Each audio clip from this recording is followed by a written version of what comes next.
तो हेलो दोस्तों, welcome back to my YouTube channel sky का जीके। दोस्तों हम लोग जो है पिछले वीडियो में 210 तक कंप्लीट कर चुके थे। ठीक है, 210 तक हो गया था। इसके आगे हम लोग 211 शुरू करेंगे। और दोस्तों आप हमारे चैनल पर नए हैं तो हमारे चैनल को सब्सक्राइब कर दीजिएगा और कमेंट करके बताइएगा कि आपका वीडियो कैसा लगा। ठीक है, मेरा वीडियो कैसा लगा आपको।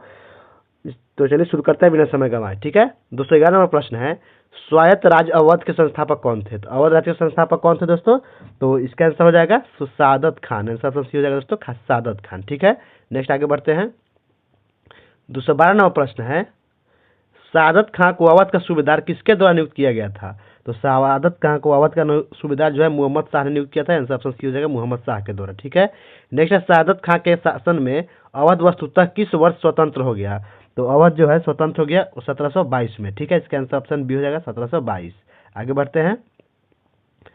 इसके बाद प्रश्न है आपका 214वां प्रश्न है, अवध के किस नवाब ने बक्सर के युद्ध 1764 में भाग लिया था?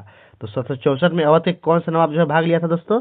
तो वो लिया था सुजाऊ दौला ने। आंसर ऑप्शन सी हो जाएगा, सुजाऊ दौला। ठीक है, अगला क्वेश्चन है 215 नंबर, नवाबी शासन के दौरान अवध की राजधानी कौन थी? तो नवाबी शासन के दौरान अवध की राजधानी जो है फैजाबाद थी। आंसर ऑप्शन डी हो जाएगा, फैजाबाद। नेक्स्ट है, हैदराबाद राज्य के संस्थापक। तो हैदराबाद के संस्थापक हो जाएगा आसफ जाह प्रथम। आंसर ऑप्शन सी हो जाएगा, आसफ जाह प्रथम। ठीक है, सभी क्वेश्चन जो है दोस्तों आपके आगामी एग्जाम के लिए बहुत ही इंपॉर्टेंट है, तो पूरा सेशन देखिएगा। ठीक है, आगे बढ़ते हैं। आसफ जाह प्रथम को किस उपाधि से जाना जाता था? तो आसफ जाह प्रथम को जो है बताइए दोस्तों किस उपाधि से जानते थे? तो इनको जो है हम लोग निजामुल मुल्क के नाम से जानते थे। ठीक है, इसके आंसर ऑप्शन सी होगा, निजामुल मुल्क का उपाधि मिला था। 218वां प्रश्न है, हैदराबाद मुगल नियंत्रण से लगभग कब स्वतंत्र हुआ? तो हैदराबाद जो है मुगल नियंत्रण से 1724 में स्वतंत्र हो गया। आंसर ऑप्शन सी होगा, 1724 में। नेक्स्ट है, आसफ जाह प्रथम को मूल रूप से किस मुगल सम्राट ने वजीर नियुक्त किया था? तो इनको जो है मोहम्मद शाह ने ही वजीर नियुक्त किया था। आंसर ऑप्शन बी हो गया। नेक्स्ट आगे बढ़ते हैं। आगे प्रश्न है, मुगल साम्राज्य के पतन के बाद निम्नलिखित में से कौन उत्तराधिकारी राज्य नहीं था? तो इसके पतन के बाद जो है मालाबार जो उत्तराधिकारी राज्य नहीं था। ठीक है, 221 नंबर प्रश्न है, औरंगजेब के बाद क्षेत्रीय राज्यों के उभरने का क्या कारण था? तो उसके बाद कारण क्या था दोस्तों बताइए? तो इसका कारण था कमजोर केंद्रीय नियंत्रण। ठीक है, इसका आंसर ऑप्शन सी होगा, केंद्रीय नियंत्रण जो है कमजोर हो गया था। आगे प्रश्न है 222 नंबर, निम्नलिखित में से कौन सी सिख मिसल अंततः रंजीत सिंह के अधीन राज्य बनाने के लिए एकीकृत हुई? तो वो कौन सा हो जाएगा दोस्तों?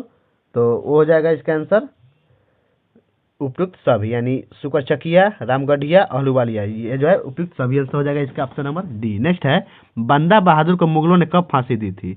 तो बंदा बहादुर को मुगलों ने जो है 1716 में फांसी लिया था। आंसर ऑप्शन बी होगा, 1716 में। नेक्स्ट है, मराठा पेशवाओं की प्रशासनिक राजधानी कहाँ थी? तो मराठा पेशवाओं की प्रशासनिक राजधानी पुणे थी, याद रखिएगा। आगे बढ़ते हैं, पुणे हो गया इसका आंसर।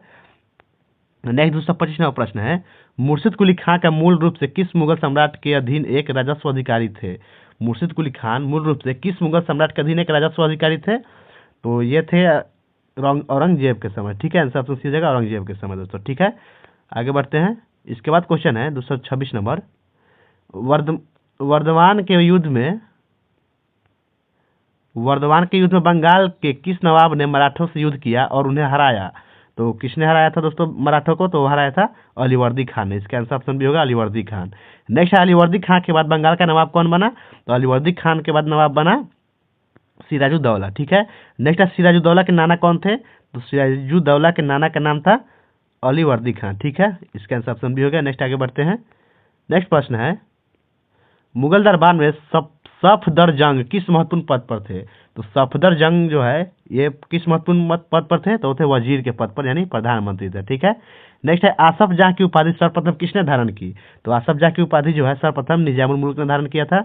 नेक्स्ट है, हैदराबाद राज्य की राजधानी औरंगजेब से हैदराबाद शहर में किसने स्थानांतरित किया? तो इसकी राजधानी जो है कौन स्थानांतरित किया? तो किया था निजाम अली खान ने। आंसर ऑप्शन भी होगा, निजाम अली खान।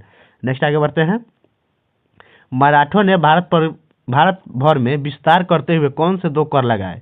तो मराठों ने जो है कौन से कर लगाए थे? तो लगाए थे चौथ और सरदेशमुखी। आंसर ऑप्शन भी हो जाएगा, चौथ और सरदेशमुखी। नेक्स्ट है, किस पेशवा के अधीन मराठा साम्राज्य क्षेत्रीय विस्तार की दृष्टि से अपने चरम पर पहुंचा? तो पहुंचा बालाजी बाजीराव के समय। ठीक है, आंसर हो गया ऑप्शन सी। नेक्स्ट है, बंदा बहादुर ने अपनी राजधानी किस किले में स्थापित की? तो बंदा बहादुर ने कहा स्थापित किया अपना किला जो है लोहागढ़ में। आंसर ऑप्शन होगा लोहगढ़। ठीक है, आगे देखते हैं। आगे प्रश्न है, प्रसिद्ध सिख सेनापति बंदा बहादुर को किस शहर में पकड़कर फांसी दी गई थी? तो इनको जो है कहाँ पकड़ा गया था? दिल्ली में। आंसर ऑप्शन होगा दिल्ली में। नेक्स्ट है महाराजा रंजीत सिंह किस मिश्र से संबंधित थे? तो महाराजा रंजीत सिंह जो है सुकरचकिया मिश्र से संबंधित थे। आंसर ऑप्शन भी होगा सुकरचकिया। नेक्स्ट आगे देखते हैं 237 नंबर प्रश्न है मराठों ने 18वीं शताब्दी के आरंभ में किस मुगल प्रांत से चौथ और सरदेश मुखी वसूलना शुरू किया था? तो ये शुरू कहाँ से किए थे? मालवा से। आंसर ऑप्शन होगा मालवा से। ठीक है दोस्तों रिवीजन वीडियो का ये आपका फायदा होता है कि आपका कुछ भी काम कर रहे हो आप लोग ब्लूटूथ लगाकर कान में सुन सकते हैं। ठीक है, इससे रिवीजन हो जाता है। आगे बढ़ते हैं 238 नंबर देखते हैं। 238 नंबर प्रश्न है सिख संघ कितनी मिसलों में विभाजित था? तो सिख संघ जो है कितने मिसल में विभाजित था? तो ये था 12 मिसलों में। आंसर ऑप्शन सी होगा 12 मिसल में। नेक्स्ट है मुर्शिद कुली खां के प्रशासन में बंगाल में जमींदारी वर्ग पर किसका प्रभुत्व था? तो बताइए दोस्तों किसका प्रभुत्व था? तो वो था हिंदुओं का। आंसर ऑप्शन डी हो जाएगा हिंदू का। नेक्स्ट है 240 नंबर प्रश्न है हैदराबाद के निजाम के रूप में किस शासक का कार्यकाल सबसे लंबा था? तो ये इसका आंसर क्या हो जाएगा दोस्तों? उस्मान अली खान का। ऑप्शन सी सही हो जाएगा उस्मान अली खान का। ठीक है, नेक्स्ट है अल्बुकर्क ने किस नीति की शुरुआत की थी? तो अल्बुकर्क जो है स्थानीय महिलाओं से विवाह की नीति शुरुआत किया था। आंसर ऑप्शन सी हो जाएगा। नेक्स्ट आगे बढ़ते हैं 242 नंबर प्रश्न है 1510 में अल्बुकर्क ने बीजापुर सल्तनत से कौन सा किला जीता था? तो बीजापुर सल्तनत से कौन सा किला जीता था दोस्तों? वो है गोवा का किला। आंसर ऑप्शन सी हो जाएगा गोवा।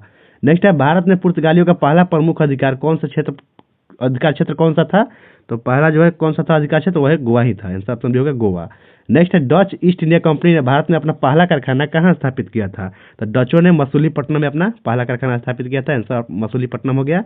नेक्स्ट है निम्नलिखित में से कौन कोरोमंडल तट पर एक डच बस्ती थी? तो कोरोमंडल तट पर एक डच बस्ती जो है कौन कौन था? मसूलीपट्टनम था, पुलिकट था और नागपट्टिनम, तीनों था। आंसर ऑप्शन डी हो गया उपरोक्त सभी। नेक्स्ट है डचों का मुख्य ध्यान किस पर था? तो डचों का ध्यान जो है दोस्तों मसाला व्यापार पर था। तो आंसर ऑप्शन सी हो गया। नेक्स्ट है इंग्लिश ईस्ट इंडिया कंपनी की स्थापना कब हुई थी? 1600 में हुई थी। आंसर ऑप्शन भी हो जाएगा 1600 में। नेक्स्ट आगे बढ़ते हैं अंग्रेजी ईस्ट इंडिया कंपनी को अपना चार्टर कहाँ से प्राप्त हुआ?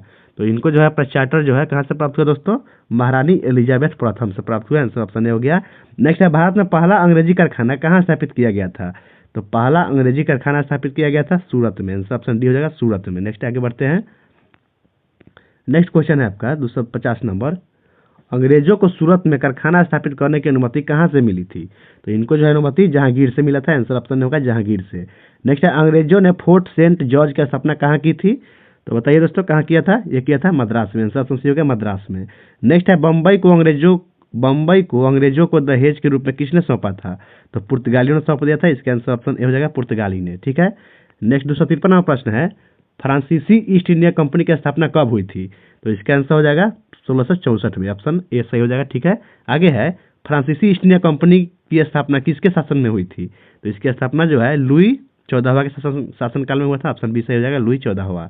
नेक्स्ट है निम्नलिखित में से कौन भारत में एक फ्रांसीसी बस्ती नहीं थी? तो इसका आंसर हो जाएगा सूरत जो है फ्रांसीसी बस्ती नहीं थी। बाकी पांडिचेरी, कराईकल, चंडीगढ़ ये सभी जो है फ्रांसीसी बस्ती ही थी। ठीक है, आगे बढ़ते हैं 256 नंबर क्वेश्चन है कर्नाटक युद्धों के दौरान भारत में प्रमुख फ्रांसीसी गवर्नर जनरल कौन थे? तो भारत में जो है प्रमुख गवर्नर जनरल थे डुप्लेक्स। ठीक है, इसका आंसर होगा डुप्लेक्स। नेक्स्ट है पहला कर्नाटक युद्ध किसके बीच हुआ था? तो पहला कर्नाटक युद्ध जो है ब्रिटिश और फ्रांसीसी के बीच हुआ था। आंसर ऑप्शन सी होगा ब्रिटिश और फ्रांसीसी के बीच। नेक्स्ट आगे बढ़ते हैं पहला कर्नाटक युद्ध किस यूरोपीय युद्ध के भाग के रूप में लड़ा गया था? तो ये लड़ा गया था ऑस्ट्रियाई के उत्तराधिकारी युद्ध के भाग के रूप में। ठीक है, नेक्स्ट है डुप्ले को किसके बाद सेवानिवृत्त होने के लिए मजबूर होना पड़ा? तो इसको जो है द्वितीय कर्नाटक युद्ध के बाद सेवानिवृत्त होने पर मजबूर होना पड़ा। आंसर ऑप्शन बी हो गया द्वितीय कर्नाटक युद्ध। नेक्स्ट है एक्सला-सैपल की संधि किसका अंत किया?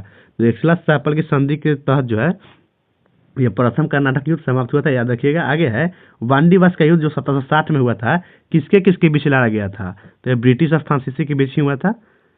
ठीक है,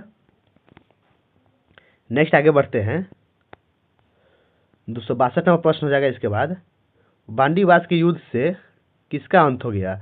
तो इस युद्ध से जो है भारत में फ्रांसीसी राजनीतिक महत्वाकांक्षाओं का अंत हो गया। ठीक है, तो इसका आंसर कौन सा हो गया? ऑप्शन नंबर बी सही हो गया। आगे बढ़ते हैं वांडीवास में पराजित फ्रांसीसी सेनापति कौन था? तो इसका आंसर हो जाएगा लाली था। आंसर ऑप्शन सी होगा लाली था। ठीक है, नेक्स्ट आगे देखते हैं निम्नलिखित में से कौन सी यूरोपीय शक्ति भारत में सबसे अंत में आई थी? तो सबसे अंत में कौन सी यूरोपीय शक्ति आया था? तो वो आया था फ्रांसीसी ही आया था, आंसर ऑप्शन डी हो जाएगा फ्रांसीसी। नेक्स्ट है, भारत में अंग्रेजों ने डचों की किस युद्ध में पराजित किया था? तो अंग्रेजों ने डचों को जो है किस युद्ध में पराजित किया था दोस्तों? तो ये भी इंपॉर्टेंट है, ये किया था बेदरा के युद्ध में, आंसर ऑप्शन सी हो जाएगा बेदरा के युद्ध में। ठीक है, तो आप लोग कमेंट में बताइए कि बेदरा का युद्ध कब हुआ था। नेक्स्ट आगे बढ़ते हैं, पांडिचेरी को ब्रिटिशों द्वारा फ्रांसीसियों को किस संधि के तहत वापस किया गया? तो वो जो है पेरिस की संधि 1763 के तहत वापस किया गया था। इसका आंसर ऑप्शन नंबर ए हो गया। आगे है, ठीक है, आगे निम्नलिखित यूरोपीय शक्तियों में से किसने भारत में मुद्रण यंत्र यानी प्रिंटिंग प्रेस की शुरुआत किया था? तो प्रिंटिंग प्रेस की शुरुआत जो है पुर्तगालियों ने किया था, आंसर ऑप्शन सी हो गया। नेक्स्ट है, तृतीय कर्नाटक युद्ध कब हुआ था?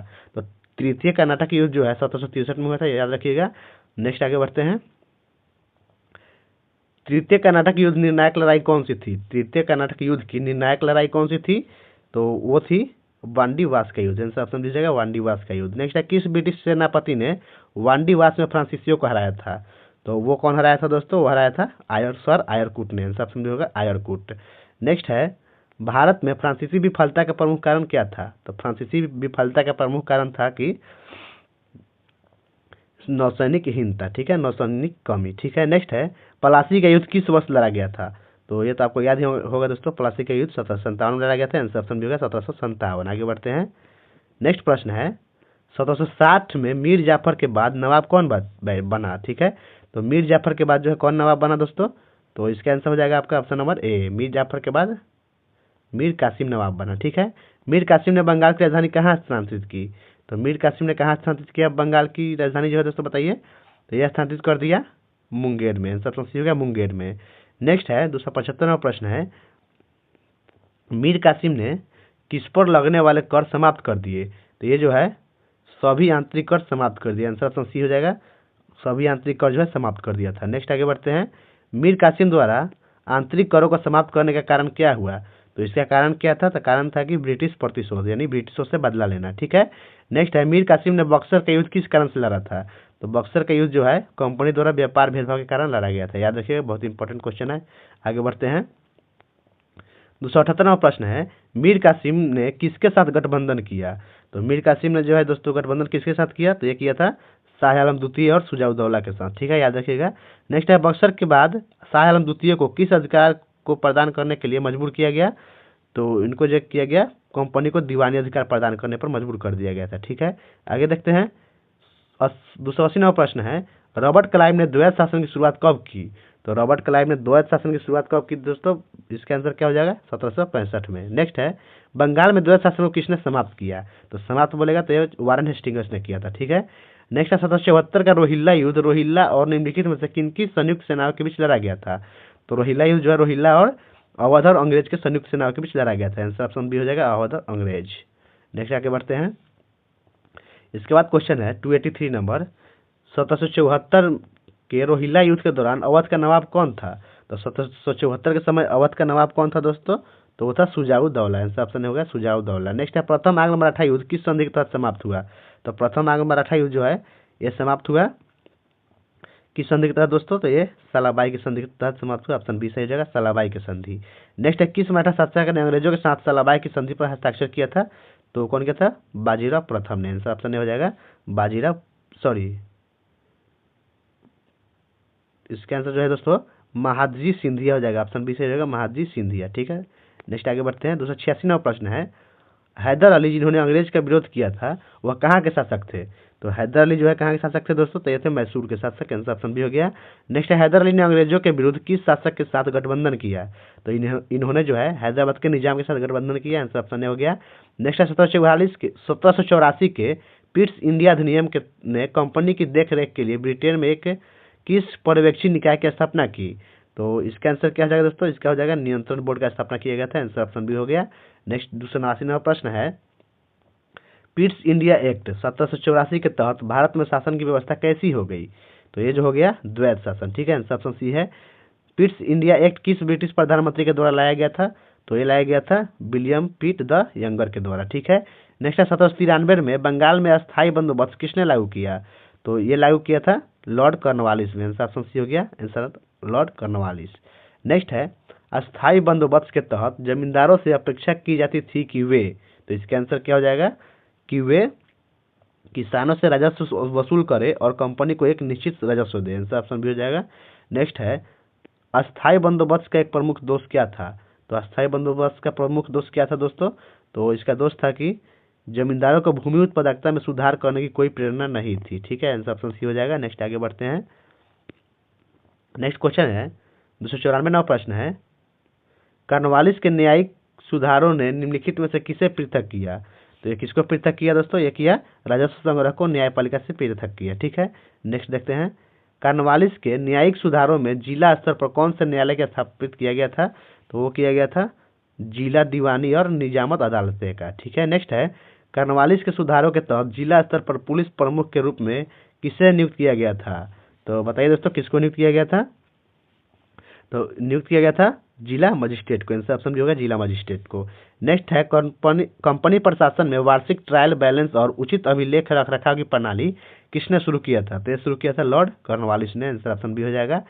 नेक्स्ट है, कॉर्नवालिस को वेतन और पदोन्नति संरचना के किस रूप को लागू करने के लिए याद किया जाता है?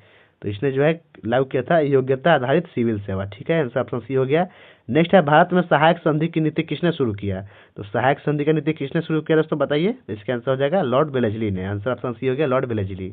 नेक्स्ट 309 प्रश्न है, 1798 में सहायक संधि पर हस्ताक्षर करने वाला पहला भारतीय राज्य कौन था?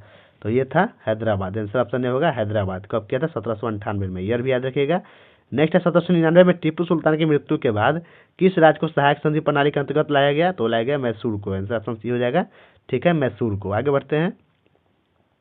नेक्स्ट प्रश्न है, अवध के किस नवाब को 1801 में सहायक संधि स्वीकार करने के लिए मजबूर किया गया? तो किसको किया गया था? वो किया गया था सादत अली खान को। आंसर ऑप्शन डी होगा सादत अली खान। नेक्स्ट आगे बढ़ते हैं।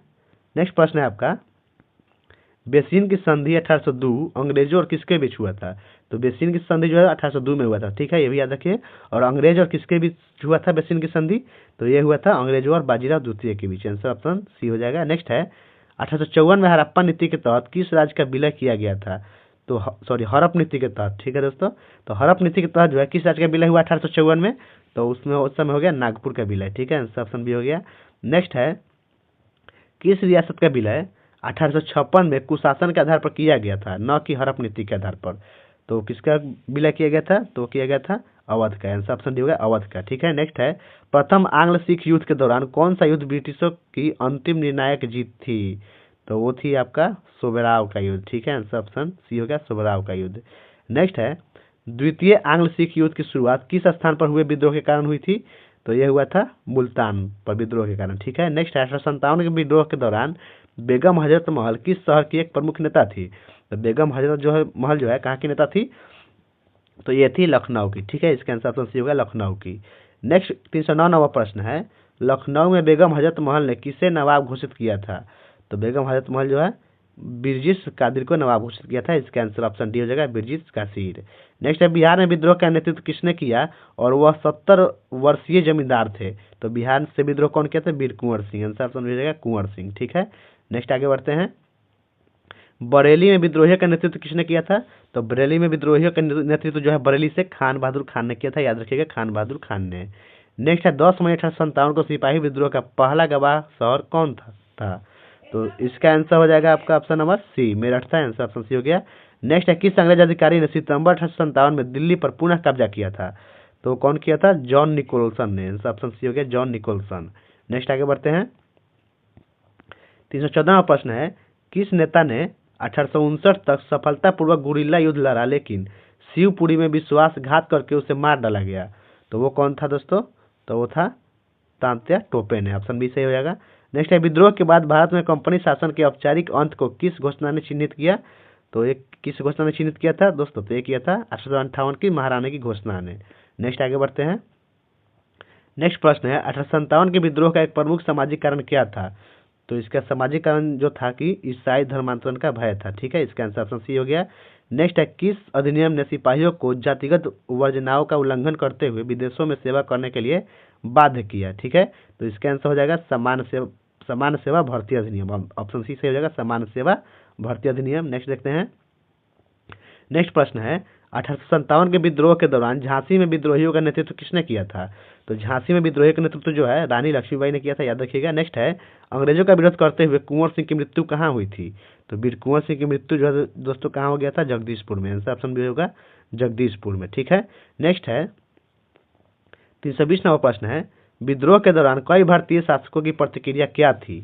तो इसका आंसर होगा अधिकांशतः अंग्रेज के प्रति वफादार रहे। आंसर ऑप्शन सी हो गया, अधिकांशतः जो है अंग्रेजों के प्रति वफादार रहे थे, ठीक है। नेक्स्ट है ब्रिटिश जनरल ह्यू रोज ने निम्नलिखित में से किसे विद्रोहियों में एकमात्र व्यक्ति कहा था? तो ये रानी लक्ष्मीबाई को बोला था। आंसर ऑप्शन सी होगा झांसी रानी लक्ष्मीबाई के बारे में, ठीक है। नेक्स्ट है विद्रोह के बाद बहादुर शाह का क्या हुआ? तो विद्रोह के बाद जो है बहादुर शाह को पकड़े गए और वर्मा निर्वासित कर दिए गए, इनको जो है वर्मा भेज दिया गया, ठीक है दोस्तों, याद रखिएगा। नेक्स्ट देखते हैं आगे प्रश्न है 323 नंबर भारत सरकार अधिनियम 1858 ने भारतीय प्रशासन को ईस्ट इंडिया कंपनी से किसके पास स्थानांतरित किया? तो ये जो है किसके पास स्थानांतरित कर दिया? ब्रिटिश क्राउन के पास। आंसर ऑप्शन सी हो जाएगा।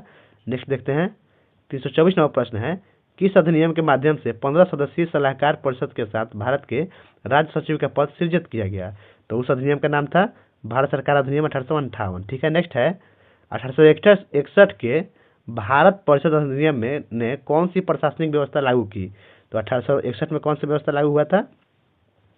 तो इसका आंसर क्या हो जाएगा दोस्तों, बताइए। तो इसका होगा पोर्टफोलियो प्रणाली। आंसर ऑप्शन बी हो जाएगा पोर्टफोलियो प्रणाली। नेक्स्ट है 1861 के भारतीय परिषद अधिनियम के तहत गवर्नर जनरल की कार्यकारी परिषद में सदस्यों को नामित किया जा सकता था, लेकिन केवल किसको? तो इसका आंसर क्या होगा? तो इसका हो जाएगा केवल गैर सरकारी के रूप में, चाहे भारतीय हो या ब्रिटिश, ठीक है। नेक्स्ट है 1861 के भारत परिषद अधिनियम ने समिति शक्तियों के साथ किस विधायी निकाय की स्थापना किया गया था? तो ये किया था, इसका आंसर क्या हो जाएगा दोस्तों? तो इसका होगा इंपीरियल विधान परिषद का। आंसर ऑप्शन बी हो जाएगा इंपीरियल विधान परिषद। नेक्स्ट देखते हैं 1861 के भारत सिविल सेवा अधिनियम के तहत भारतीयों को आईसीएस में शामिल होने की अनुमति किस माध्यम से दी गई? तो वो कौन सा माध्यम था? तो वो माध्यम था प्रतियोगी परीक्षा के माध्यम था, ठीक है। आंसर ऑप्शन डी हो गया। नेक्स्ट देखते हैं दादा भाई नौरोजी ने पहली बार धन के निष्कासन सिद्धांत का प्रस्ताव रखा था। तो धन के निष्कासन सिद्धांत का प्रस्ताव कब रखे थे? तो ये रखे थे 1867 में। आंसर ऑप्शन सी हो जाएगा 1867 में, ठीक है। नेक्स्ट आगे बढ़ते हैं 330 नंबर प्रश्न है आरसी दत्त की ब्रिटिश शासन के आर्थिक आलोचना पर प्रसिद्ध कृति कौन सी थी? तो उनकी कृति का नाम था भारत का आर्थिक इतिहास। आंसर ऑप्शन भी हो गया भारत का आर्थिक इतिहास। इनके लेखक जो है आरसी दत्त, ठीक है, याद रखिएगा। नेक्स्ट है उत्तर पश्चिमी प्रांतों में भू राजस्व की महालवारी प्रणाली किसके द्वारा शुरू की गई थी? तो महालवारी प्रणाली जो है कौन शुरू किया था दोस्तों? तो शुरू किया था हॉल्ट मैकेंजी ने, याद रखिएगा महालवारी हॉल्ट मैकेंजी। नेक्स्ट देखते हैं नेक्स्ट है मद्रास प्रेसिडेंसी में रैयतवारी व्यवस्था किसके द्वारा लागू की गई थी? तो रैयतवारी व्यवस्था जो है कौन लागू किया था? तो ये किया था थॉमस मुनरो ने, ये भी याद रखिएगा थॉमस मुनरो रैयतवारी। नेक्स्ट है किस राष्ट्रवादी ने ब्रिटिश आर्थिक नीति को भारत का निर्मम रक्तपात बताया था? तो इसका आंसर क्या हो जाएगा दोस्तों? इसका हो जाएगा दादा भाई नौरोजी ने बोला था, ठीक है। नेक्स्ट क्वेश्चन देखते हैं। नेक्स्ट है शांतिपूर्वक भूखा मरता है और शांति से शांतिपूर्वक नष्ट हो जाता है, वाक्यांश का प्रयोग किसने किया है? ये शब्द किसने बोला था दोस्तों ये वाक्य? तो ये वाक्य कौन बोला था बताइए? तो ये बोला था दादा भाई नौरोजी नहीं बोले थे। आंसर ऑप्शन डी हो गया। नेक्स्ट है प्रारंभिक राष्ट्रवादियों ने गरीबों पर कर का बोझ कम करने के लिए निम्नलिखित में से किसकी मांग की? इन्होंने मांग किया नमक कर में कमी की, ठीक है। इसका आंसर ऑप्शन बी होगा नमक कर में कमी। नेक्स्ट है किसने कहा था कि रेलवे पर खर्च दूसरों की पत्नी को सजाने जैसा है? तो ये बात कौन बोला था दोस्तों? तो इसका आंसर होगा बीजी तिलक ने। ऑप्शन बी से होगा बीजी तिलक ने, ठीक है। नेक्स्ट है भारतीय पूंजीपतियों और नेताओं ने विदेशी पूंजी का विरोध क्यों किया? तो इन्होंने जो है विरोध किया भारतीय पूंजी का दमन होने के कारण, ठीक है। इसका आंसर ऑप्शन सी हो गया भारतीय पूंजियों का दमन होने के कारण।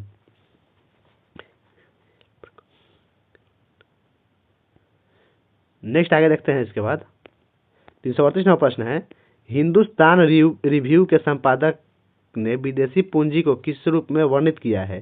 तो इसका आंसर क्या हो जाएगा दोस्तों बताइए? तो इसका हो जाएगा अंतर्राष्ट्रीय लूटपाट की व्यवस्था के रूप में वर्णित किया है। इसका आंसर ऑप्शन सी हो गया अंतर्राष्ट्रीय लूटपाट की व्यवस्था, ठीक है। नेक्स्ट आगे बढ़ते हैं 339 नंबर प्रश्न है किस प्रेसिडेंसी में महालवारी व्यवस्था लागू नहीं की गई थी?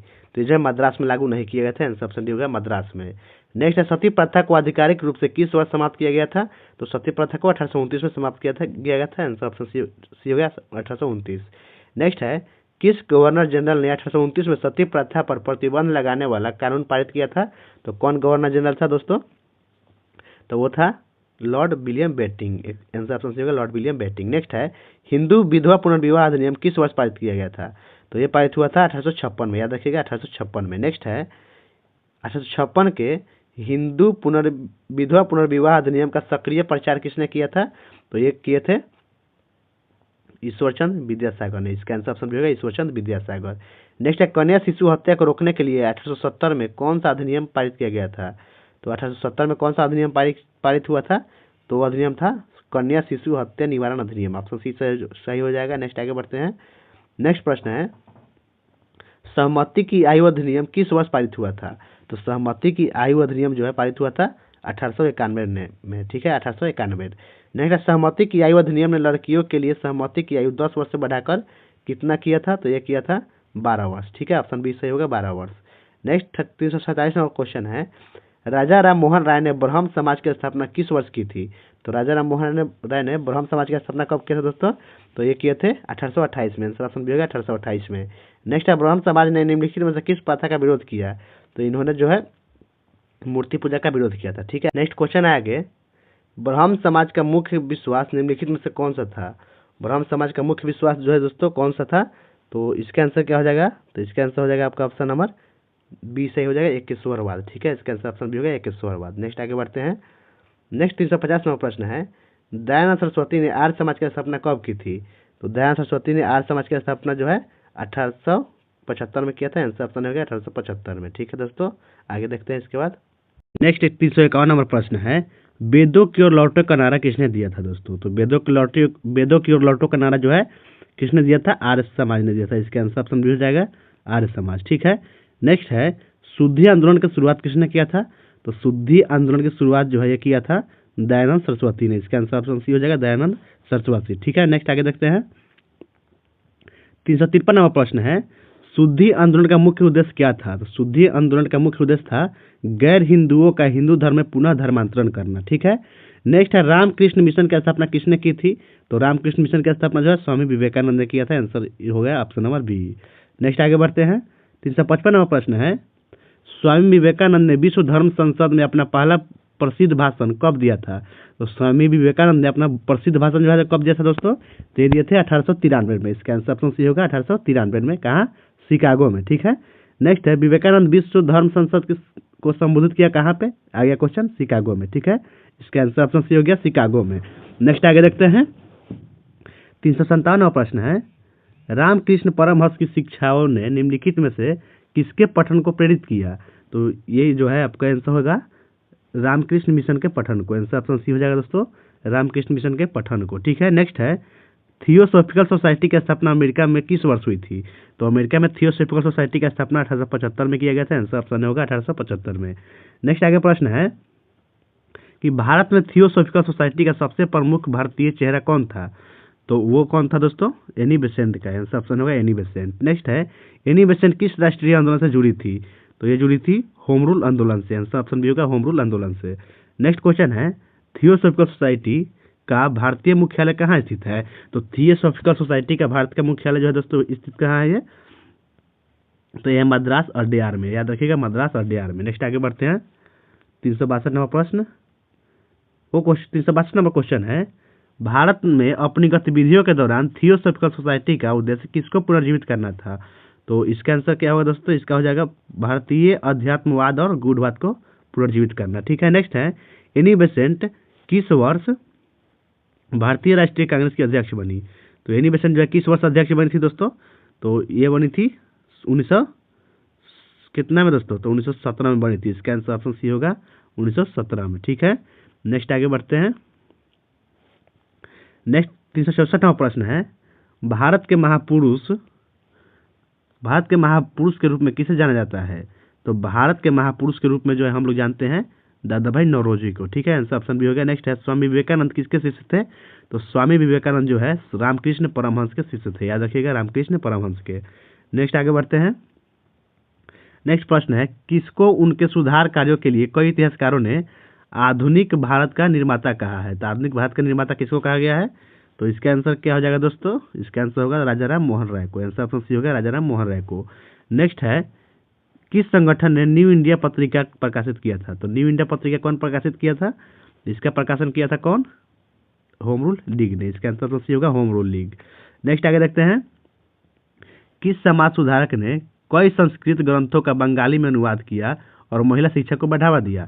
तो समाज सुधारक कौन थे दोस्तों? वो थे Ishwar Chandra Vidyasagar. Answer option A हो गया, ईश्वरचंद्र विद्यासागर। नेक्स्ट है, राजा राम मोहन राय की अंग्रेजी पत्रिका का क्या नाम था?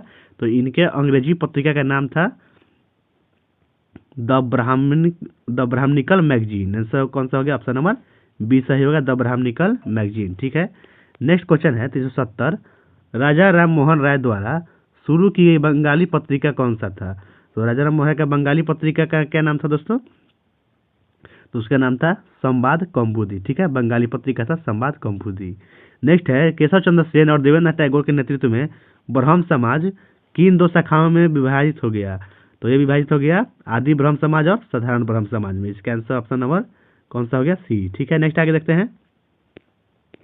नेक्स्ट प्रश्न है, 1878 में साधारण ब्रह्म समाज की स्थापना किसने किया था? तो साधारण ब्रह्म समाज की स्थापना जो है दोस्तों 1878 में हुआ था। ठीक है, और इसका स्थापना जो है शिवनाथ शास्त्री ने किया था। तो इसका आंसर हो गया option number D, Shivnath Shastri. ठीक है, नेक्स्ट आगे देखते हैं। सॉरी, इसका आंसर ऑप्शन बी हो जाएगा दोस्तों, सॉरी, इसका आंसर होगा केशव चंद्र सेन। ऑप्शन बी सही हो जाएगा, केशव चंद्र सेन। नेक्स्ट देखते हैं, आर्य समाज ने निम्नलिखित में से किसकी निंदा की? तो आर्य समाज ने किसकी निंदा की है? तो ये किए हैं मूर्ति पूजा और जाति व्यवस्था का। आंसर ऑप्शन बी हो जाएगा, मूर्ति पूजा और जाति व्यवस्था का। ठीक है, नेक्स्ट आगे देखते हैं, आर्य समाज का आदर्श वाक्य क्या था? तो आदर्श समाज का आदर्श वाक्य था किरीटन्वे विश्वम आर्यम। ठीक है, किरीटवंतो विश्वम आर्यम। ऑप्शन सी सही हो गया। नेक्स्ट है, बनारस स्थित सेंट्रल हिंदू कॉलेज की स्थापना किसने की थी? तो सेंट्रल हिंदू कॉलेज की स्थापना जो है एनी बेसेंट ने किया था। आंसर ऑप्शन भी हो गया, एनी बेसेंट। नेक्स्ट आगे है, किस धार्मिक सुधार संगठन ने सभी धर्मों के सदस्यों को स्वीकार किया और सार्वभौमिक भाईचारे पर जोर दिया? तो वो संगठन कौन था? वो था थियोसॉफिकल सोसाइटी। इसका आंसर ऑप्शन सी हो गया, थियोसॉफिकल सोसाइटी। नेक्स्ट है, ईस्ट इंडिया एसोसिएशन की स्थापना दादा भाई नौरोजी ने किस वर्ष किया था? तो इन्होंने किया था 1866 में। याद रखिएगा, 1866 में। नेक्स्ट है, ईस्ट इंडिया एसोसिएशन की स्थापना का आरंभ कहाँ से हुआ था? तो ईस्ट इंडिया एसोसिएशन का आरंभ जो है दोस्तों ये कहाँ से हुआ था? इसका बताइए आप लोग। ये हुआ था लंदन से। ठीक है, आंसर ऑप्शन भी होगा लंदन से। नेक्स्ट है, ईस्ट इंडिया एसोसिएशन का उद्देश्य क्या था? तो इसका उद्देश्य क्या था दोस्तों, ये पूछ सकेगा। तो इसका आंसर होगा ब्रिटिश जनता के समक्ष भारतीय हितों पर चर्चा करना, इसका उद्देश्य था। ठीक है, नेक्स्ट है, इंडियन लीग की स्थापना 1875 में किसने किया था? तो इंडियन लीग की स्थापना जो है शिशिर कुमार घोष ने किया था। इसका आंसर ऑप्शन सी हो जाएगा, शिशिर कुमार घोष। ईयर भी याद रखिएगा, 1875 में। ठीक है, नेक्स्ट आगे बढ़ते हैं, इंडियन लीग का मुख्य उद्देश्य क्या था? तो इंडियन लीग का मुख्य उद्देश्य था भारतीयों में राजनीतिक शिक्षा और एकता को बढ़ावा देना। नेक्स्ट आगे बढ़ते हैं। नेक्स्ट प्रश्न है आपका आगे 382 नंबर हो जाएगा। इसके बाद, इंडियन एसोसिएशन की स्थापना कब हुई थी? इंडियन एसोसिएशन की स्थापना कब हुई थी? तो इसका स्थापना हुआ था 1876 में। इसका आंसर ऑप्शन बी हो गया। नेक्स्ट है, इंडियन एसोसिएशन की स्थापना किसने किया था? तो इंडियन एसोसिएशन का स्थापना किया था सुरेंद्र नाथ बनर्जी और आनंद मोहन बोस ने। याद रखिएगा। नेक्स्ट आगे बढ़ते हैं। नेक्स्ट 384 नंबर प्रश्न है, इंडियन एसोसिएशन ने किस कानून के विरुद्ध आंदोलन में अग्रणी भूमिका निभाई? तो इन्होंने जो है किसमें भूमिका निभाया? इल्बर्ट बिल में। ठीक है, इसका आंसर ऑप्शन सी हो गया। नेक्स्ट है, बॉम्बे प्रेसिडेंसी एसोसिएशन की स्थापना किस वर्ष हुई? तो यह हुआ था 1885 में। आंसर ऑप्शन बी हो गया, 1885। नेक्स्ट है, बॉम्बे प्रेसिडेंसी एसोसिएशन की स्थापना किसने किया था? तो बॉम्बे प्रेसिडेंसी की स्थापना कौन किया था दोस्तों? तो ये किया था फिरोज शाह मेहता, बदरुद्दीन तैयब जी और केटी तेलंग ने। इसका आंसर कौन सा हो गया? ऑप्शन नंबर ए सही हो जाएगा। नेक्स्ट है, इंडियन एसोसिएशन, इंडियन लीग और बॉम्बे प्रेसिडेंसी एसोसिएशन जैसे प्रारंभिक राष्ट्रवादी समूहों को सामूहिक रूप से क्या कहा जाता है? तो सामूहिक रूप से जो है इसे क्या बोलते हैं? तो इसका आंसर होगा उदारवादी। ऑप्शन सी हो गया सही आंसर इसका, उदारवादी। नेक्स्ट है, किस प्रारंभिक राजनीतिक संगठन ने आईसीएस परीक्षा के लिए आयु सीमा में कमी का विरोध करने के लिए इंग्लैंड में एक प्रतिनिधित्व भेजा था? तो इसका आंसर क्या हो जाएगा? इंडियन एसोसिएशन ने। ऑप्शन बी से हो जाएगा, इंडियन एसोसिएशन। नेक्स्ट है, भारतीय राष्ट्रवाद के जनक के रूप में किसे जाना जाता है और जिन्होंने कई प्रारंभिक राजनीतिक संगठनों का नेतृत्व किया है?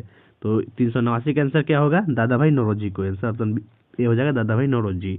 नेक्स्ट है किस आरंभिक संगठन की भारत और इंग्लैंड दोनों में शाखाएं थी? तो भारत और इंग्लैंड दोनों में किन की शाखाएं थी? ये थी ईस्ट इंडिया एसोसिएशन की।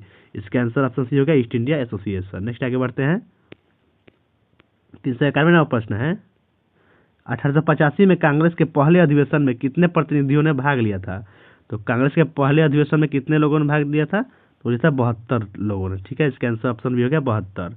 नेक्स्ट है भारतीय राष्ट्रीय कांग्रेस की स्थापना मुख्यतः किसकी पहल पर हुई थी? तो इसका स्थापना जो है एओ ह्यूम के पहल पर हुआ था। आंसर ऑप्शन भी हो गया एओ ह्यूम के। नेक्स्ट है कांग्रेस से संबंधित सुरक्षा वाल्व सिद्धांत का अर्थ क्या है? तो सुरक्षा वाल्व सिद्धांत का अर्थ क्या है दोस्तों? तो इसका अर्थ है कि कांग्रेस का उद्देश्य अशांति को रोकने के लिए उदार राजनीतिक अभिव्यक्ति की अनुमति देना था। इसका आंसर ऑप्शन भी हो गया। नेक्स्ट आगे बढ़ते हैं। नेक्स्ट है सुरक्षा वाल्व सिद्धांत का सर्वप्रथम प्रतिपादन किसने किया था? तो सुरक्षा वाल्व सिद्धांत जो है आरपी दत्त ने इसका प्रतिपादन किया था। आंसर हो गया option number A RP Dutt. बहुत इंपॉर्टेंट है, याद रखिएगा। आगे बढ़ते हैं। 395वां प्रश्न है ब्रिटिश सरकार ने शुरू में कांग्रेस को माना था कि क्या माना था? कि वफादार शिक्षित अभिजात वर्ग का एक समूह है। ठीक है, इसका आंसर ऑप्शन बी हो गया। आगे बढ़ते हैं। नेक्स्ट है poverty and on British rule in India के लेखक कौन है? इसके लेखक है दादा भाई नौरोजी। ऑप्शन डी सही हो जाएगा। नेक्स्ट है निष्कर्षण सिद्धांत में दादा भाई नौरोजी ने अनुमान लगाया कि भारत से धन का वार्षिक निष्कासन कितना था?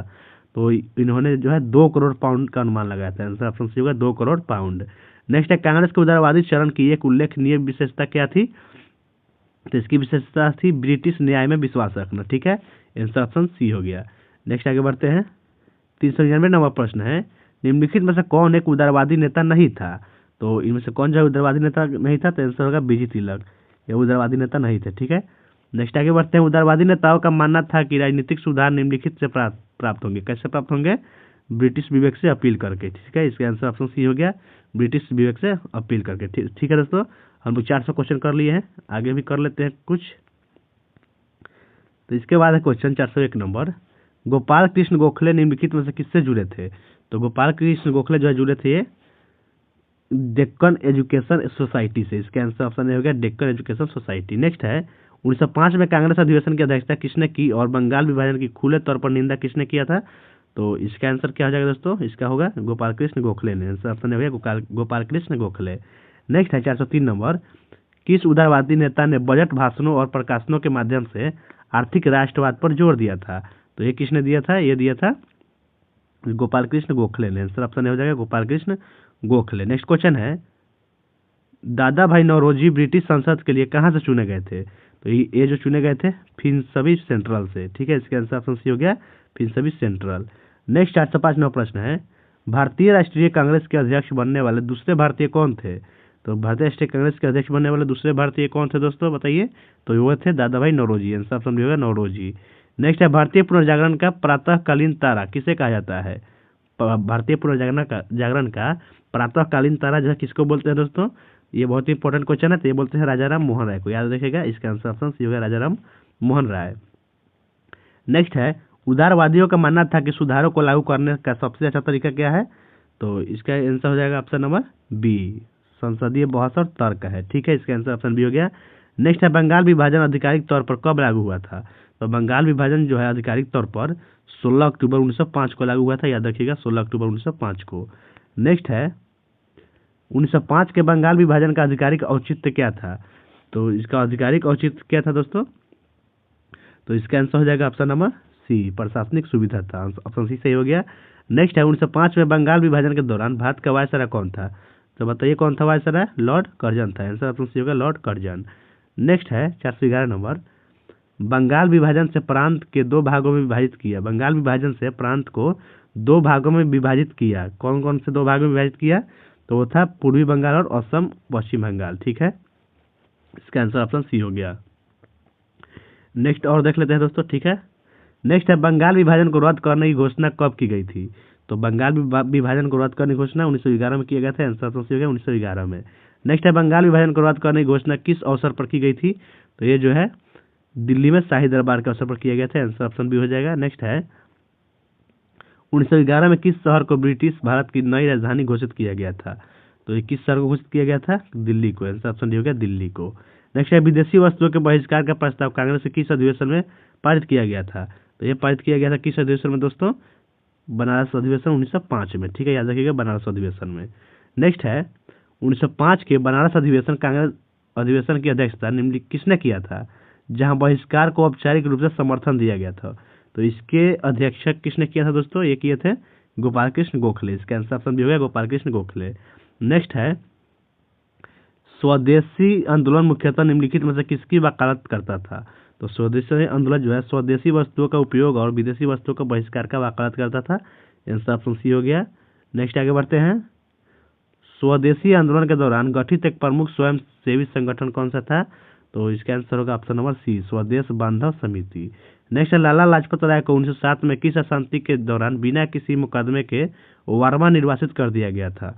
तो इसका आंसर कौन सा हो जाएगा दोस्तों, लाहौर, ठीक है, इसका आंसर ऑप्शन हो जाएगा लाहौर।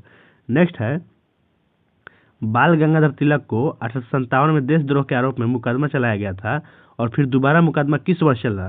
तो ये जो है वर्ष 1908 में दोबारा चला है, आंसर ऑप्शन हो जाएगा 1908 में। नेक्स्ट है बंगाल का विभाजन किस वायसराय द्वारा रद्द किया गया था। तो बंगाल का विभाजन जो है कौन सा वायसराय रद्द किया था दोस्तों, तो ये किया था लॉर्ड हार्डिंग ने। आंसर ऑप्शन भी हो जाएगा लॉर्ड हार्डिंग, ठीक है। आगे देखते हैं, थोड़ा सा और कर लेते हैं दोस्तों, इसके बाद अगले वीडियो में करेंगे। तो ये है तिलक ने राष्ट्रवादी विचारों के प्रचार के लिए किस प्रकाशन का उपयोग किया था। तो तिलक जो है किस प्रकाशन का उपयोग किए थे, ये किए थे केसरी प्रकाशन का। आंसर ऑप्शन भी हो जाएगा केसरी। नेक्स्ट है स्वदेश स्टीम नेविगेशन कंपनी की शुरुआत करने वाले पहले राष्ट्रवादी कौन थे। तो वो थे आपके बी.ओ. चिदम्बरम पिल्लई, याद रखिएगा बी.ओ. चिदम्बरम पिल्लई। नेक्स्ट है 424वां प्रश्न है, बिपिन चंद्रपाल किस राष्ट्रवादी पत्रिका के संपादक थे। तो बिपिन चंद्रपाल जो है ये वंदे मातरम के संपादक थे। इसका आंसर ऑप्शन सी हो गया वंदे मातरम का, ठीक है। नेक्स्ट है बिपिन चंद्रपाल किसके समर्थक थे। तो ये थे मुखर राष्ट्रवाद के समर्थक, ऑप्शन डी सही हो जाएगा। नेक्स्ट है लाला लाजपत राय को पंजाब केसरी की उपाधि किसने दिया था, क्यों मिला था, ठीक है। लाला लाजपत राय को पंजाब केसरी का उपाधि क्यों मिला था दोस्तों। तो इसका आंसर हो जाएगा क्योंकि पंजाब के राष्ट्रवादी आंदोलन में नेतृत्व के लिए, ठीक है। नेक्स्ट है लाल बाल पाल टिकरी में कौन हिंदू पुनरुत्थान और गणपति उत्सव में जुड़ा हुआ था। तो वो थे बाल गंगाधर तिलक। इसका आंसर ऑप्शन बी हो गया बाल गंगाधर तिलक। नेक्स्ट है स्वराज मेरा जन्म सिद्ध अधिकार है और मैं इसे लेकर रहूंगा का नारा किसके द्वारा दिया गया था। तो ये नारा किसने दिया था, ये दिए थे बीजी तिलक ने। आंसर ऑप्शन बी हो गया बाल गंगाधर तिलक। नेक्स्ट है केसरी समाचार पत्र किस भाषा में प्रकाशित होता था। तो केसरी समाचार पत्र जो है मराठी भाषा में प्रकाशित होता था। आंसर ऑप्शन सी हो गया मराठी भाषा में। नेक्स्ट है 1907 का सूरत विभाजन किसके बीच हुआ था। 1907 का सूरत विभाजन जो है ये किसके किसके बीच हुआ था, एक हुआ था उदारवादी और गरम दल के बीच, ठीक है। इसका आंसर ऑप्शन भी हो गया उदारवादी और गरम दल के बीच। नेक्स्ट है 1907 में कांग्रेस का सूरत अधिवेशन किस नदी के तट पर हुआ था। तो सूरत अधिवेशन जो है दोस्तों ताप्ती नदी के तट पर हुआ था, याद रखिएगा ताप्ती नदी के तट पर। नेक्स्ट आगे बढ़ते हैं, नेक्स्ट प्रश्न है 432 नंबर, सूरत अधिवेशन में गरम दल किसके अध्यक्ष बनना चाहते थे। तो गरम दल जो है क्वेश्चन है सूरत अधिवेशन में गरम दल किसे जो है अध्यक्ष बनाना चाहते थे। ये जो है लाला लाजपत राय को अध्यक्ष बनाना चाहते थे। इसका आंसर ऑप्शन भी होगा लाला लाजपत राय को, ठीक है। तो थैंक यू दोस्तों, आज का वीडियो समाप्त हुआ। अगर आपको ये वीडियो अच्छा लगा है तो हमारे वीडियो को लाइक कर दीजिएगा और हमारे चैनल पर नए हैं तो सब्सक्राइब भी कर दीजिएगा, ठीक है। और कमेंट करके बताइएगा कि वीडियो ज़्यादा लंबा तो नहीं हो रहा है, तो हम थोड़ा कम भी कर सकते हैं। अगर आपको और ज़्यादा लंबा चाहिए तो और लंबा भी कर सकते हैं, ठीक है। अगर अन्य किसी और किताब का भी आपको रिवीजन टेस्ट चाहिए तो वो भी चालू कर देंगे, कमेंट करके बताइए, ठीक है। मिलते हैं नेक्स्ट वीडियो में। अगर आपको वीडियो अच्छा लगा है तो लाइक भी कर दीजिए। टाटा।